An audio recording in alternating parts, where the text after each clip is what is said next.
definitely. And I think one thing that just really stuck to me when I was reading your story is, like, working out at 75 pounds after you just had your kidney transplant, and just the amount of mental toughness you need to have to go from barely being able to walk for 5 minutes on a treadmill to running and competing in an Ironman.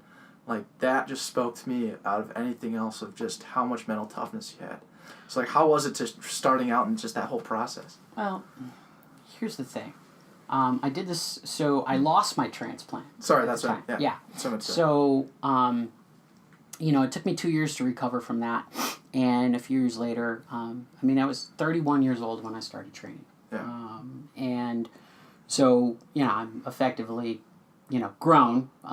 Who at 31 decides they want to be an athlete, So everybody, I understand why they thought I was crazy. But there were some people that I told that laughed at me, friends, okay? Guys I grew up with, and man, that hurt. You know what I'm saying? That was a punch in the nose.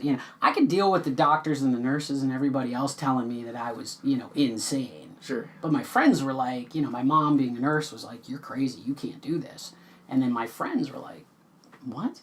And so I remember being in the gym 4 hours a day, 6 days a week, and trying to figure this out. Like, I went on the internet, I read what I could about triathlon. Sure. And, I remember I went to Lifetime, 2003. I walked in there and, I thought, well, if I'm going to be an athlete, I need muscles. So I went in the gym where the weights were. And I saw this guy lifting 100-pound dumbbells, right?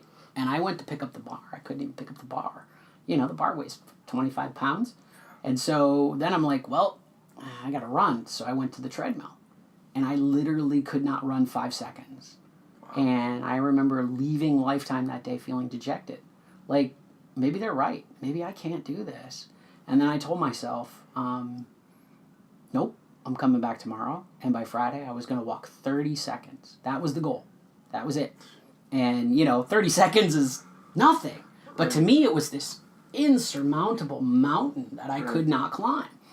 And I remember Friday came and I got on the treadmill and I did it.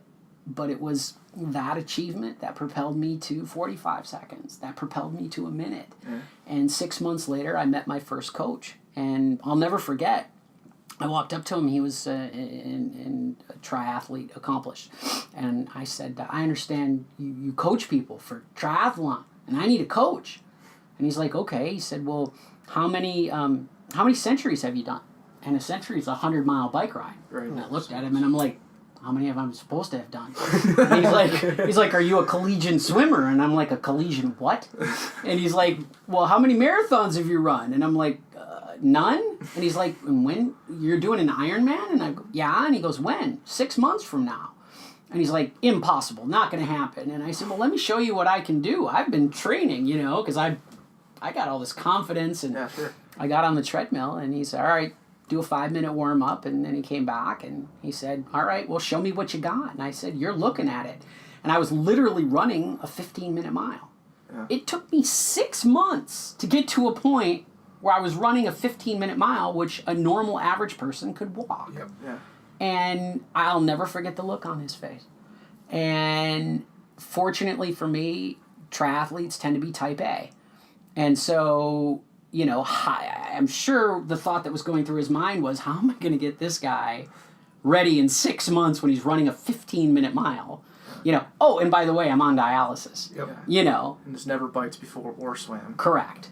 And so 6 months later, I was running an 8-minute mile. I had one of the greatest coaches. And, I have a lot to thank Dan Cohen for. Like I said, I've had amazing people in my life that have, I don't believe things happen randomly. I think things happen for a reason.